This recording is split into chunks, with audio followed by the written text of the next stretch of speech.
we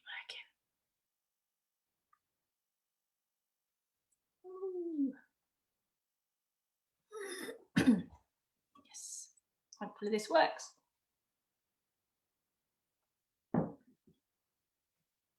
Okay, let's have a look. Am I there?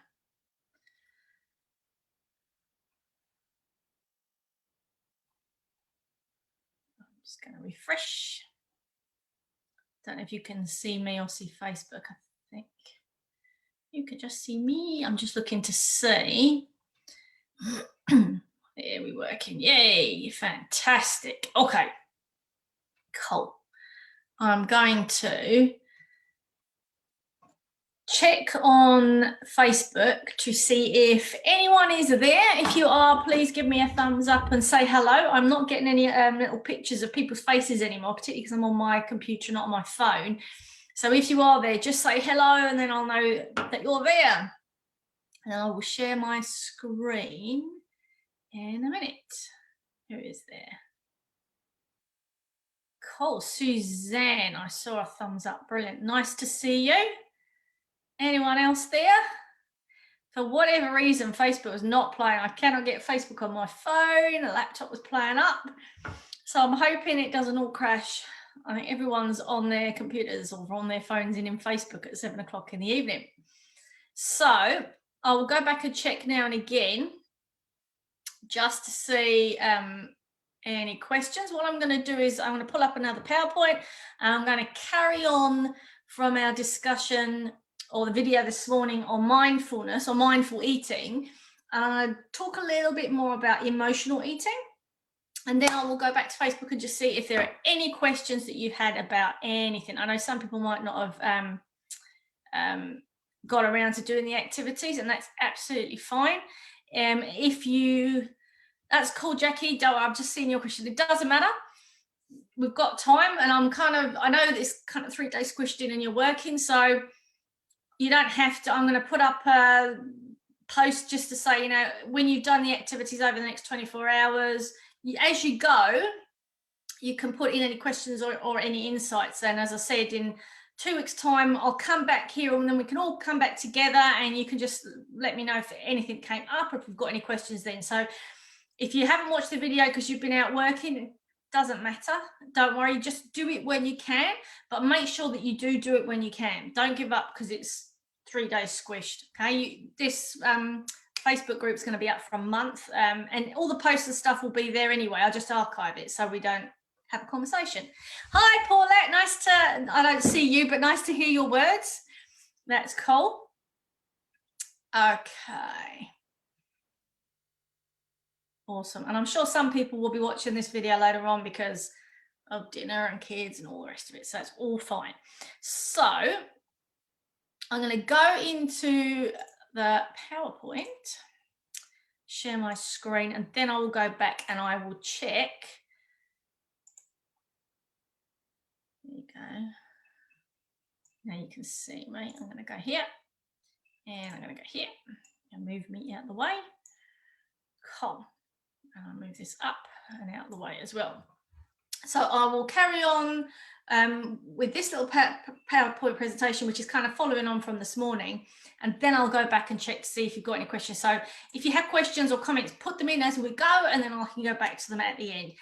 If we finish and there are no more questions, but someone is watching the replay of this, again, just put in the questions there. I'm always going back and I will check, and any questions that come in later, I can answer tomorrow. So it's all good.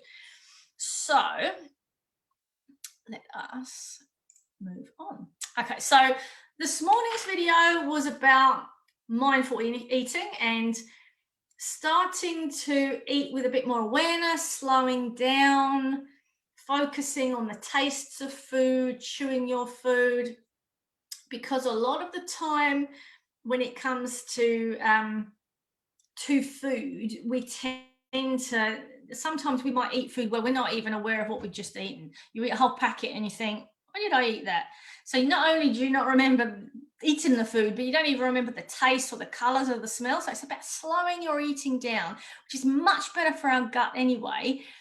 And it'll also mean that your brain has time to talk to your gut and say whether you're full or not, whether you actually like the food. If you're intolerant, particularly as we get older, we tend to become more sensitive to food, and that's for lots of reasons. Estrogen dropping actually affects our gut, because estrogen and serotonin have a relationship with each other, and serotonin is really important for gut motility. So that's a reason. And also over time, now our guts had a bit of a hammering. We can become more sensitive and more intolerant. And so if you're always eating food really quickly, you're never ever really going to pay attention to how your body reacts to a food. Whereas if you eat slowly and a bit more mindfully, you might actually know whether the food that you're eating is something that you should be eating. And a lot of us actually know what food suits us, what food makes us feel good, what food makes us feel terrible. If I slow down, I can tell whether whether I'm eating something, an ingredient in a food that I know doesn't sit with me. If I eat really quickly, I won't know until afterwards, when I feel really rough and I've no idea why. So sometimes slowing our eating down and being really aware of how our body is reacting to a food. Taking your pulse when you eat the food, sometimes our pulse might race because our body's kind of pumping out adrenaline, because it's created like a stress reaction. So it's really good to even just check your pulse and think, how's my body reacting to this food? So slow down your eating and start to be a bit more mindful, and tune into how your body reacts to the food, or why you're eating the food in the first place, which is what I'm going to talk about now. The emotional eating for reasons other than hunger. And then we've got some activities specifically for emotional eating. So this morning within that PDF, half of it was about mindful eating, and there was the activity there about eating a piece of food and slowing down and being really mindful of using all your senses when you eat that piece of food.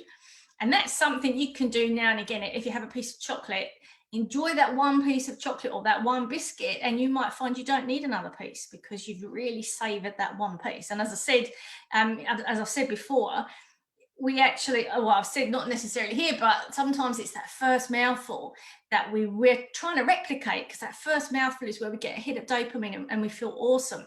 So sometimes just having that mouthful and slowing it down, dragging it out, enjoying it, using all our senses, that's all we need.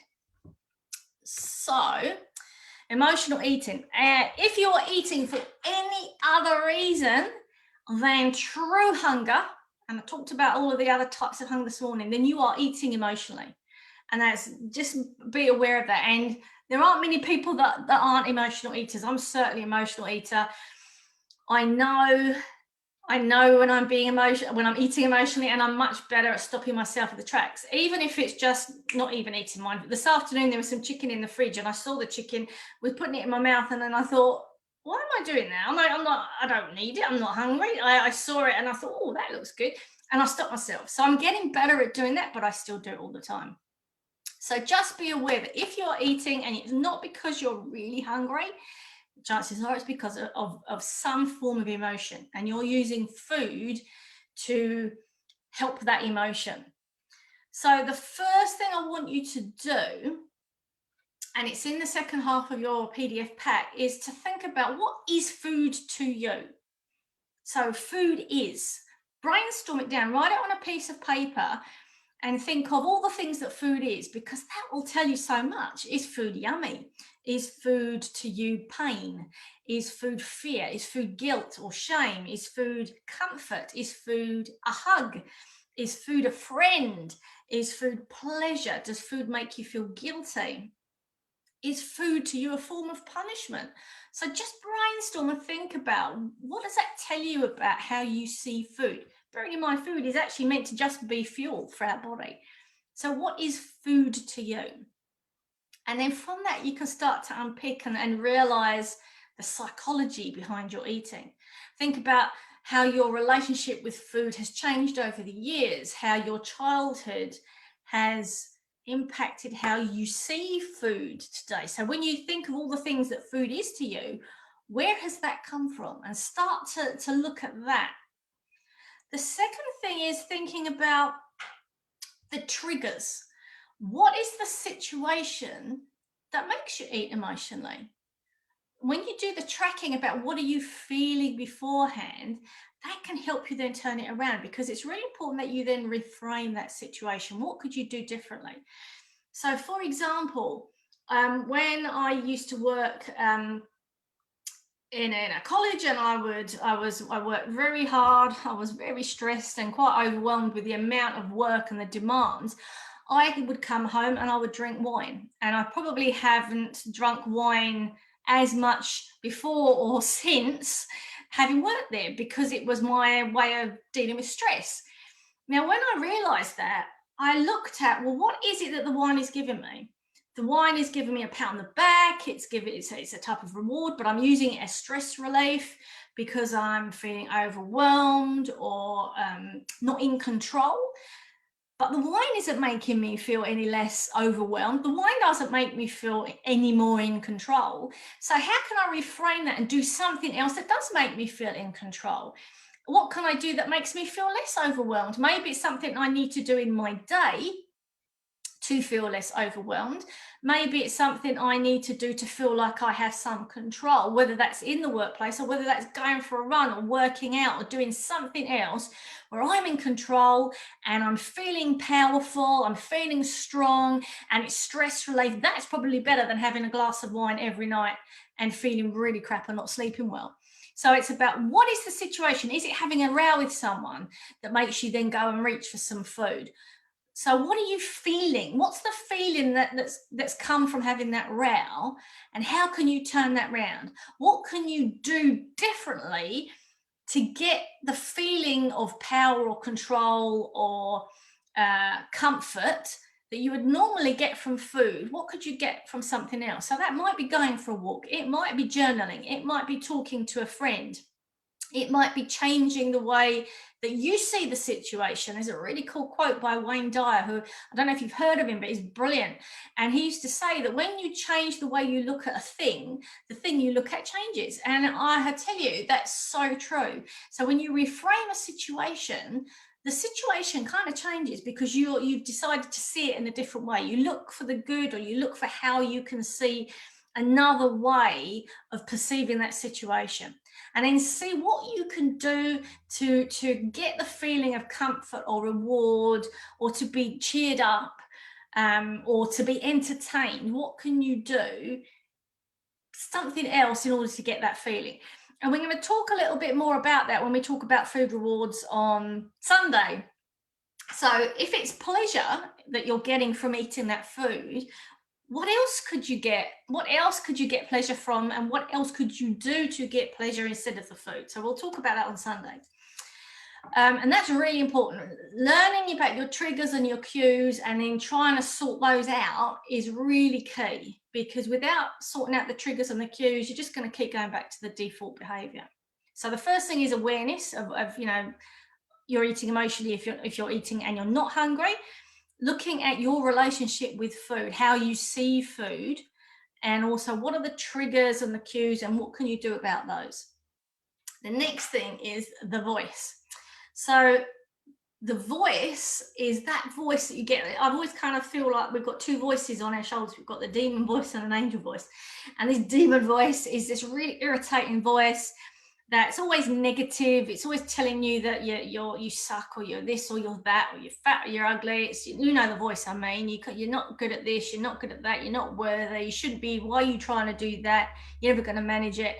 It's that nagging voice. And that voice will tell you, oh, go on, have that chocolate, or go on, have that glass of wine, have another glass of wine. You've already had one, you might as well have the whole bottle. Oh, you've had one biscuit, you're fine, eat the whole biscuit. Oh, well, you might as well give up on that diet because you were rubbish at doing it today, so give up. And it's that voice. I want you to really focus on that voice. Listen to that voice, and we're going to turn that voice into a character or a caricature, because that voice is not you. You do not have to listen to that voice. That voice is completely separate to you, and you need to find a way to tell that voice to bugger off, and you do not have to listen to it. I'm telling you that now. And that voice will go away if you tell it to, but sometimes it's a bit of a battle. Sometimes the angel voice is a lot quieter than that devil voice. But what I would do is, next time you hear that voice, think about where it is. Is it next to you? Is it to the left or to the right? Is it behind you? Is it in front of you? And then when you hear that nagging voice, irritating voice, you're going to then try and move it somewhere else. So if the voice is kind of in your right ear, move it over in front of you, move it over to the left, move it into a completely different place. And then see if you can move that voice far, far away, so it's a really quiet voice. And then turn the voice into a cartoon character's voice. So all of a sudden, that nagging voice sounds like Bugs Bunny or Mickey Mouse or a silly voice. And then give that voice a name. So my nagging voice, I call Rose. And I call Rose because it always reminds me of my nan, which is a terrible thing to say. But my nan was a really miserable woman. I loved her because she was my nan, but she was a real miserable woman. And she was really grumpy and bitter and blah.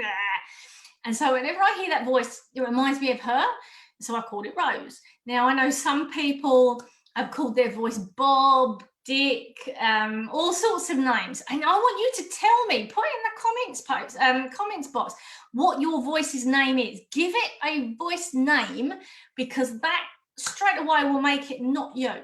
It's something else, and that's why you don't need to listen to it. So give it a name. And when it's really bugging you, give it a Bugs Bunny voice, or give it a Mickey Mouse voice, or a silly voice that you just think, I can't take you seriously because you just sound stupid. So know that the voice is not you, and you do not have to do what the voice tells you. You do not have to believe what that voice says to you. If a friend of yours said to you, you're fat and ugly and stupid, you'd probably get rid of your friend and never talk to them again. But our voice tells us this, and we believe it.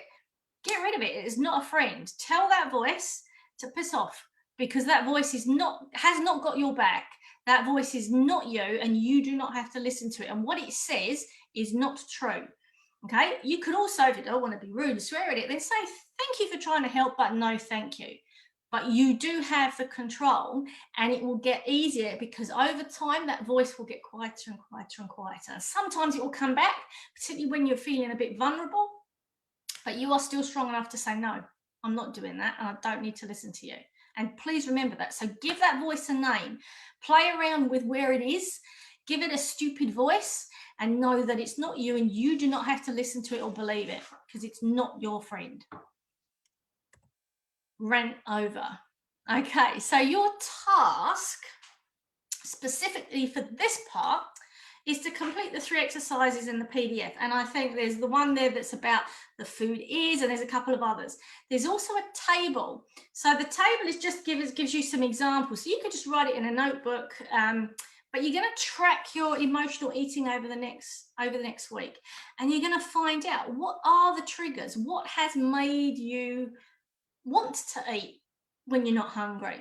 Was it boredom? Was it because you had a row? Was it because you came home from work and you were just exhausted? Was it because you were stressed? What was the reason? It might be just because it's habit, and if it's habit, was that just because it was ingrained into you that that's what you need to do?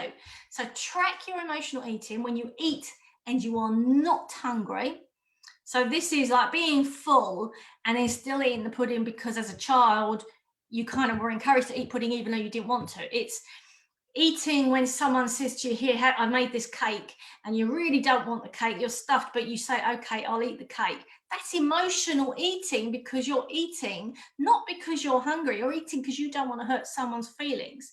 Well, you need to then look at, well, why don't I want to hurt someone's feelings? And am I really going to hurt this person's feelings? And actually, what about boundaries? What about the fact that I don't want to eat this cake?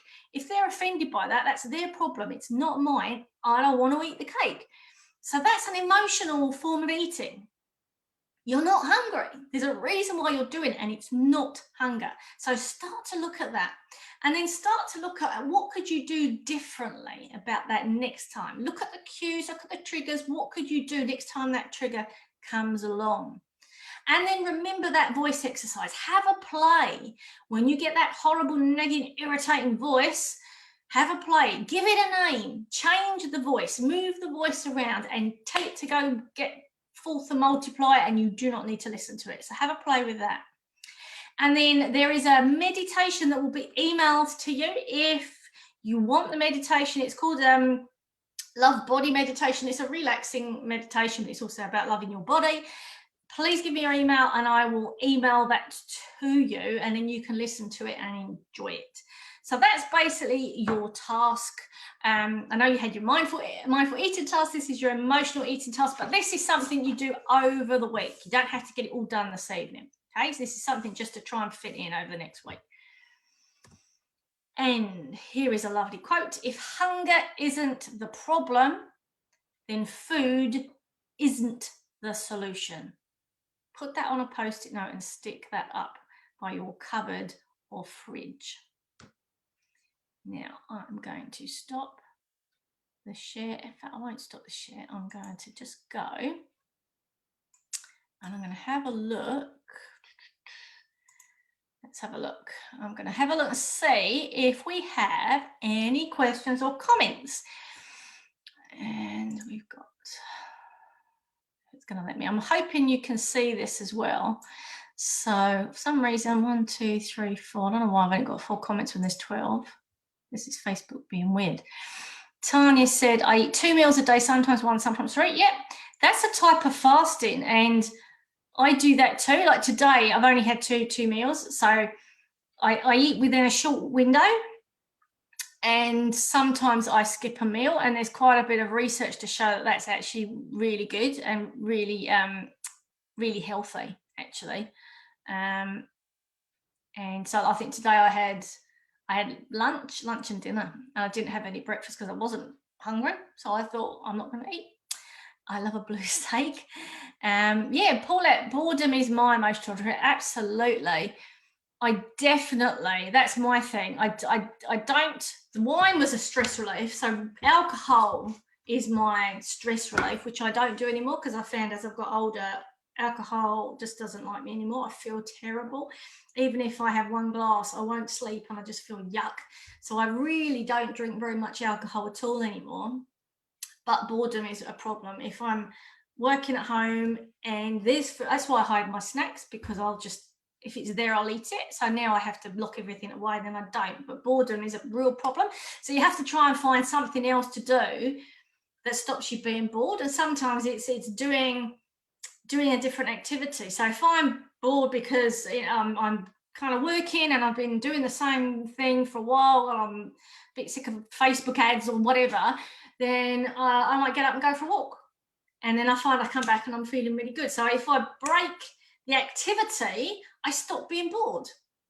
So that's worth trying. Have I tried organic ones? I have, and it hasn't made any difference. I can only have red wine. I cannot drink white wine. White wine just makes me feel absolutely dreadful. So I can have a little bit of red wine. I've tried organic, and I've also tried the drops that you put in that's supposed to help break down the chemicals that they use. And that was actually not too bad, but I still don't feel great. I mean, it's not going to stop me drinking wine, but I can only have 1 small glass, and then I know I won't sleep. I've tried lots, but none of them make any difference. I've tried American, New Zealand, Australian, the European, and it's some are better than others, but I just think gin and tonic's all right. I don't have any problem with gin and tonic. 1 gin and tonic and I'm fine, but for whatever reason, I feel terrible. Spanish wine's naturally lower in sulfites. Well, maybe I will have to try some. What have you got? A range, a specific one that's good? Maybe I'll try that, because I've never reacted to sulfites before, so I wondered if it was something else. But I've had organic wines, and I got just as bad a headache than the next day. Let me know which one, and I'll try it and let you know. And what else have we got? Let me just see. G&T. Oh, vermouth and soda. I haven't had that in ages. Yeah, G&Ts, they're my thing. I have 1 and that's more than enough, and I don't get headaches when I have G&Ts. Anything else? Oh, excellent. I will try those. I would definitely. I'm always up for trying wine.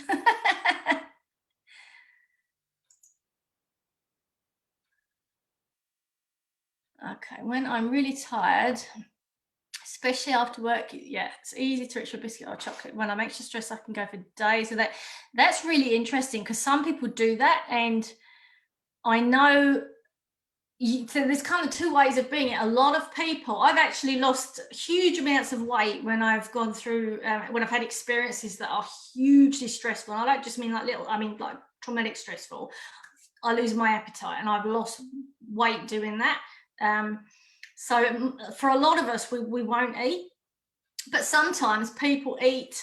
They're the opposite. When you're anxious, they eat even more. So we're really different. We all kind of react to stress or anxiety very differently. So if you reach for a biscuit or chocolate after work because you're tired, that's probably because your body wants an energy boost. It's looking for glucose. So it might be that instead of having a biscuit or a chocolate, the best thing, I know a chocolate is not the same, but it might be that's the time to have an apple, or that's the time to have a banana, or that's the time to have a handful of nuts or something like that, because then you're going to be getting the protein and the fat from the nuts, and you're going to be getting the sweetness from the fruit. So look at other things that will give you your glucose hit. Things like protein and fat will give you a small glucose hit, because some, as I said, some protein will break down into glucose. So you're really trying to find something that will kind of give you a bit of a boost of energy. So look for other things that you could do that will boost your energy. It might be that you actually need a glass of water, because sometimes tiredness can be dehydration. And if you've been working hard all day, it might be that you just need a glass of water. I know that's not as exciting as a biscuit, but it's something just to consider. Now, I can't say, I'm sure there was another question there that I missed, and it won't let me find it. I think it's because everything's in real time. So is there a question that someone's asked that I haven't responded to? I'll have a look. Most times I feel I have to have a meal, even if I don't really want to. It is okay to skip meals, Jackie. It's a type of intermittent fasting where there's lots of different ways of doing intermittent fasting. And it's really about finding the best way for you. The thing that you have to be careful of is that you don't do, like, some people will eat in a window and they'll just eat 2 meals a day. So the thing about eating 2 meals a day, or they might have 2 meals and a snack, is just to make sure that they get enough protein, enough nutrients when they do that. But now and again, it's okay. Sometimes I don't have breakfast, sometimes I don't have lunch, but I'll make sure that I have a really good dinner, or I'll make sure I have a really good breakfast where I have lots of protein for my breakfast, and then I won't bother with lunch. So it is okay to skip a meal if you don't want to, but just make sure that there's not other reasons why that you are skipping your meals. If it's because you're too busy and therefore it's easy, and then you're going to snack later on because you're hungry, then that's something you need to deal with. But yeah, the intermittent fasting, there's so much research on how to, that we need to be fasting. We shouldn't be eating continuously. Our body isn't designed for that. I would love to have days with that. We don't necessarily need to have the whole day. Some people fast 1 day a week. Some people fast two. I know people that fast for a weekend every month. I know people that fast for the weekends every season. But you don't have to go days without eating. I'm a lover of nuts, especially peanut butter. Yeah, I'm a peanut butter. And Fix and Fog's crunchy peanut butter, I could just eat a whole jar. I have to be really careful of that. And I do like nuts, and I'm not very good. I don't like raw nuts, even though raw unsalted nuts are the healthiest. I really like roasted salted, and they're terrible. So I just have to be careful I don't eat lots of them. And I've cut back. I've always eaten every day, and it's really not very good. Now I'm back at work, I'm eating all day again. Yeah, it's a right pain. Sometimes you eat all the time when you're at home, so unless when you're at work, sometimes when you're at work, you're eating all day. So I guess you've got to become really disciplined about what are you eating? Why are you eating? Are you eating out of boredom? Are you eating because people are offering you food, because there's food on hand? And look to deal with that. So I guess it's the reason as to what it is about being back at work that's making you eat all day. Sliced apple with peanut butter. Oh, yes. Oh, date filled with peanut butter. Oh, yes, yes, yes. Frozen for a chill snack. Yes. I love that. Oh, it was idea. I thought I recognised that. Ideas from Healthy Snacking Tips. I love it. Tell you, dates filled with peanut butter and then put in the freezer. It's a really lovely treat. High protein brunch, which is why I can go out. Yep. Harder when we're traveling. Keep your peanut butter. I'll stick to my almonds. Do you like almond butter? Almond butter's okay. I have to admit, I prefer peanut butter to almond butter. I've had cashew butter. Cashew butter's quite nice, but I find almond butter and cashew butter too sweet. I like the salty savouriness of peanut butter. I like almonds too, I have to say, and macadamia nuts. See, now I'm going to start thinking about nuts. Nuts are my weakness. Any other questions? Okay, was there anything there with the mindful eating? How many of you have done the mindful eating exercise?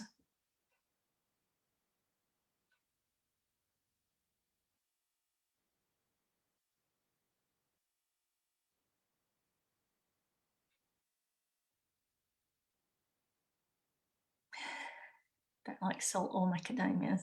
Unfortunately, I've got a salt tooth, not a sweet tooth. Oh yeah, almond milk. No, I like almond milk. I have almond milk. Cool, Sharon. Excellent. And how did you find it? And Tanya as well. Do you find, is it something that was a challenge for you, or is it something that you do quite a bit? Is it something that you could do now and again? Cool, Alison. Thank you.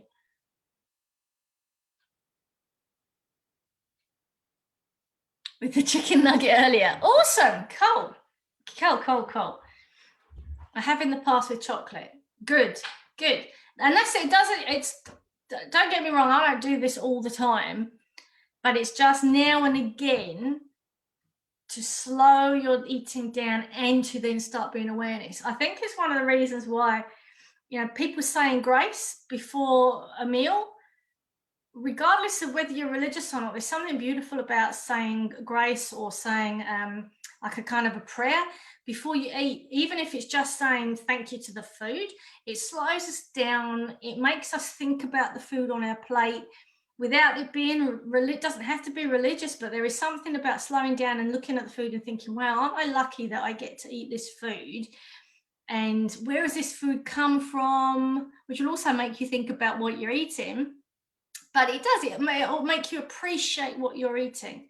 And I love it. Do it now and again, really enjoy it when I do. Yeah, definitely. I do it regularly without realizing. Good. Because I have many food allergies, I really enjoy what brilliant. And that's why I think it's so important that even if we do it now and again, we'll start to do it more and more, and it will make us appreciate what we eat. It will make us, if we're eating really crappy food, make us really slow down and think, why am I eating this? Is this really any good for me? Yeah, hard to slow my eating down. Definitely slow your eating down. I tell you something that's also really important for losing weight is to slow your eating down, because when you slow your eating down, and that's what mindfulness will help you to do, when you slow your eating down, you're much less likely to overeat, because your brain and your stomach talk to each other. And when your brain and your brain and your tummy will say, okay, I don't need to eat anymore because I'm full, I've got all the nutrients I need, that's it, I'm done. If we eat too fast, by the time that communication happens, we've already overeaten. And we also need time for our body to start producing all the enzymes. So by slowing down, your body starts to create the enzymes, you start to salivate, your body's gearing up for digestion, you're much more likely to digest your food and absorb the nutrients. So really slow your eating down, and it might be worth timing yourself. Have dinner and time yourself. And if you find you're eating dinner in 10 minutes, see if you can double it. See if you can slow it to 20 or 30 or 40 or even longer. Because eating slowly is really important for our health. I think it's because I am enjoying it, but you could enjoy it even more by slowing down and savoring the tastes and the textures. Really, that will make you enjoy it even more. I think these days life itself, yes, I tend to rush into work because there's things that need to be done. Absolutely, I completely understand that. And it might be there will always be things that need to be done. And I'll tell you, I've been there where you eat at your desk. Sometimes you don't even, it's cold. You need to find a way. It's really important to go and disappear, even if it's just 20 minutes, and go and eat outside if you can, and get away from the nuttiness, because that will affect your digestion. If you eat fast and you're inhaling your food, it will actually really affect your gut health. It's really not healthy for you. Yeah, I rush at work, breaks pass too quickly, and I tell you, Paulette, having been a teacher as well, I completely get it. It's really important to just find some time as much as you can.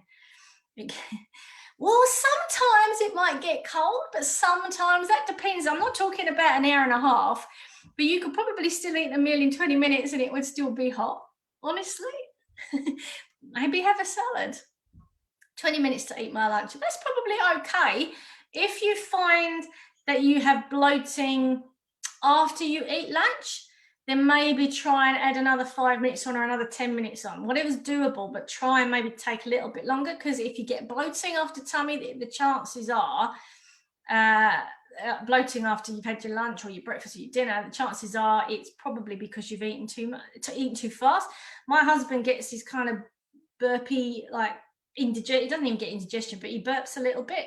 And I know it's because he's eating so quickly, he's gulped air, and it makes him all burpy. It drives me nuts, because every time he does it, and I'll tell him off because I watch him, he's like, all gone. So try and see if there's a way of slowing down what you eat. It might be that you can't do it when you're at work because of the type of work that you've got. So see if you can do it at the weekend. See if you can make your dinner a bit slower. See if it's possible to make your breakfast a bit slower. So to have a play around with bringing the mindful eating in, have a play around with lengthening the time you eat and slowing your eating down as much as possible. Chew until your food is liquid before you swallow it. But it's really hard when we've got so many dumb arms, it's ridiculous. Sometimes I think work forgets that we're actually human and that we really should be having more than 20 minutes to have our lunch. I think it's inhumane, but it's just the way the world is sometimes. Any other questions? Inhaling food. Yeah, plan to take myself away from it. Yeah, I know. I do get it. It might be just worth trying to do it, even if it was once a week. Try and do it. Even if you said to people, today's Tuesday's my day to go away.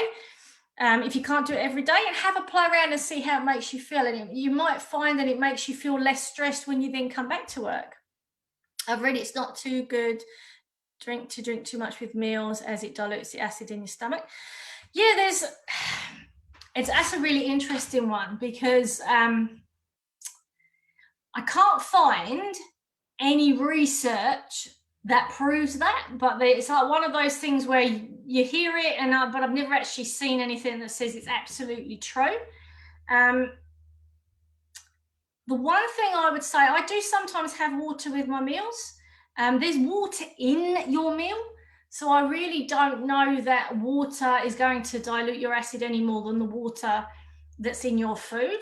If you were drinking buckets and buckets and buckets of water, what would probably happen is that you would end up being full on that. The acid in your stomach is being produced because of the food that you're eating. It will just keep making acid. So I don't know that that's true. I've never read research to prove it, but I've certainly heard it, and I think it's just a myth. What I would say is don't drink tea with your food, because tea contains tannins, and tannins can actually block the absorption of some of your minerals. So be very careful. So I would say be careful about drinking tea with your dinner. I wouldn't worry too much about having a little bit of glass of water now and again. I have the luxury of working from home most days. My last job, lucky if I got a break, so if it was always in the run. Yeah, rushing between minutes. Yes, yeah, definitely. I've worked in a job like that as well, and I really make an effort. And I tell you something, my digestive system is happier because of it. Can having a cup of tea or coffee snack be emotional eating? It depends on why you're having it. If you're having a cup of tea because of habit, but you're not really thirsty, then I guess it is. I mean, for me, it's that eating a biscuit with your tea is probably a bigger problem than having a cup of tea, to be honest, because you don't need the biscuit. The biscuit's almost become part of the enjoyment of having the cup of tea. So it depends what you're snacking alongside the tea or coffee, because you're not hungry, you don't need it. That's emotional, but doesn't mean you can't enjoy a cup of tea and a biscuit now and again. You know, if we just live on popcorn and nuts and not have the odd biscuit, then, or the odd chocolate, then life kind of would be pretty dull. My mum used to say, you know, life's too short for dry biscuits. So having the odd biscuit with a cup of tea now and again, I would say just go for it. Just be careful about what else you're eating in your day. And I have coffee for emotional reasons. I don't need coffee. I love it. It's fun and I enjoy it. And to me, it's a treat. Nothing wrong with that. I only have one a day, and that one a day is my treat. So it depends on what else you're having with your tea and coffee. Hopefully we'll have lunch together. Yes, Alison and Paulette, get together, support each other and help each other out. I'll tell you something, what you might do is create a little movement where other people see you doing it and then you think, oh, I want a bit of that as well. Ooh, and then you change the culture. So you could create a whole new movement in your workplace by doing something like this. Because the whole rushing around and feeling like you have to inhale your food because you're so busy, that's a cultural thing. We've allowed that to be created, and because it's become the way it is, we don't question it and no one questions it. And if anyone does it differently, people don't like it. But it's just a culture. Cultures change. Culture is dynamic. So we could be the ones that create a movement. I think it goes back to days when they said to drink a lot before dinner. Yes, I think so too. So it will definitely, that's why I said sometimes, you know, you're actually thirsty, not hungry. If you don't want a snack, eating a glass of water will fill you up and you won't want a snack. So I think that would definitely is more likely to lead to indigestion. It's usually eating too quickly that usually leads to indigestion, and also the food that you're eating. But usually it's because we don't chew our food properly and we eat too quickly. That's, I would say, the number one reason for indigestion and bloating. Teeth is in our mouth. There aren't teeth. There's no teeth in our tummy. So if we don't chew our food properly and we have to eat slowly in order to chew properly, if you don't chew your food properly, it's not going to get broken down. That's then going to create the indigestion. But I don't think it makes any, like the whole thing about lemon juice or vinegar changing the pH of your tummy, that's not even biochemically possible. It's not true. They do other things that are fantastic, but they don't change the pH. I associate coffee with friends and good vibes plus a slice of cake. Yes. And so again, nothing wrong with that now and again. But we have to be aware that sometimes the slice of cake, we don't need the slice of cake. The coffees, you know, I'm never going to give up coffee, and I love coffee with friends and with family. But I have coffee with my husband now and again when he's off. And my husband will say, oh, let's get a slice of whatever. And I don't always want a slice of whatever. I'm just really happy with my coffee. But for him, coffee and cake, and it's all part of the whole thing. And I've had to tell him, we don't actually need to do this. We really don't need this. So yeah, it is. So you don't always need the cake or the slice. You can get the coffee and the good vibes without the cake. But not always, just now and again. So don't think that this is it. You have to give up biscuits, chocolate, cake, alcohol, or any of that. You don't. It's just about being really aware of the reasons why. Do you need to, being confident enough to say, no, I don't think I will. I don't really want that. Because you're allowed to do that. No one should be telling you can't say no. You can say no. But it's really just about being aware and making decisions that are based on your choice and not feeling that you have to do it. Probably definitely save money. Definitely. Don't need to do it. Does my husband? No, he just, it depends what mood he's in. Sometimes he has a bit of a bottom lip quiver and he sulks. Sometimes he says, that's fine, you don't have to have any. And sometimes he says, yep, you're true. That's true. Okay. So it depends on what mood he's in. He's like a teenager. I have no idea what mood he's going to be in when I say that. And he always gets the oat stuff, muesli type light slices, which I hate. I'd much rather have a Rocky Road or a caramel slice or something that's worse, but he always thinks it's healthier to have the muesli type slice, which has just got as much sugar in as the other one. Mine does. He spits the dummy. Oh, men, they all look like big kids. I like the affirmation shit about choice. Yeah, cool, awesome. So if you struggle with that, put it on a post-it note, stick it up, and remind yourself and say it all the time. We absolutely have a choice. I think sometimes we forget we have a choice. And we're scared to tell people, no, I don't want that. Any other questions?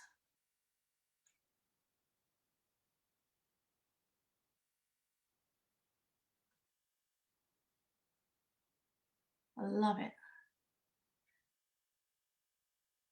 He says carrot cake is whole food.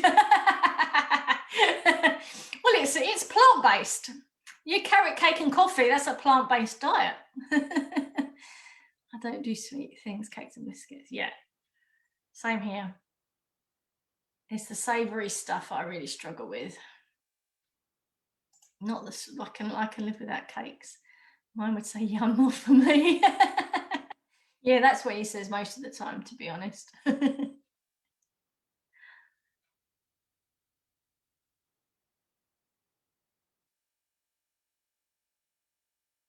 Cool. Okay. Same.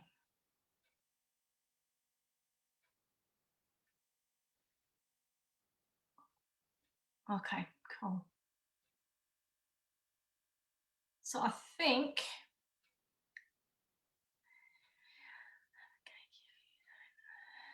ugh, I can't have a cake if you don't. Nah, don't cave in. That's their thing. That's their choice.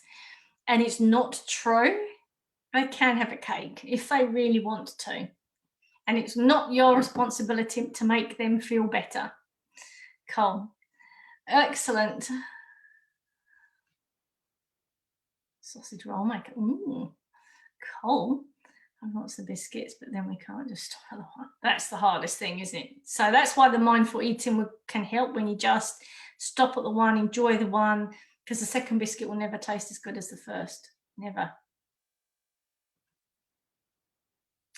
Okay, so if anyone has any other questions, put it in the box. I will come to it and answer it tomorrow. So at 10 o'clock tomorrow, you've got a video on snacks, and there's some snack ideas in there. And again, if you want, give me your emails. I know some of you I've got your emails. I need to just check, but if you message me your email, or put your email if you're comfortable doing that in the comment, but just message me and I will make sure that you get the snack recipe booklet and also the meditation. If you haven't got those, let me know, message me and I will get those to you. And so that's tomorrow at 10, and then at 7 I'll come on and it will just be, I'm not going to do a presentation tomorrow. I'm just going to do any questions, anything that's come up, anything you want to ask about or want to know more about. You can post anything you want me to talk about specifically beforehand. If not, we can just have a discussion like we did this evening. So have a wonderful evening. Thank you. This has been very insightful. Thank you, Alison. I appreciate that. Okay, have a wonderful evening, and I will see you all tomorrow. Now I've got to find out how to get out. Aha, there you go. Right, let's come. See you tomorrow.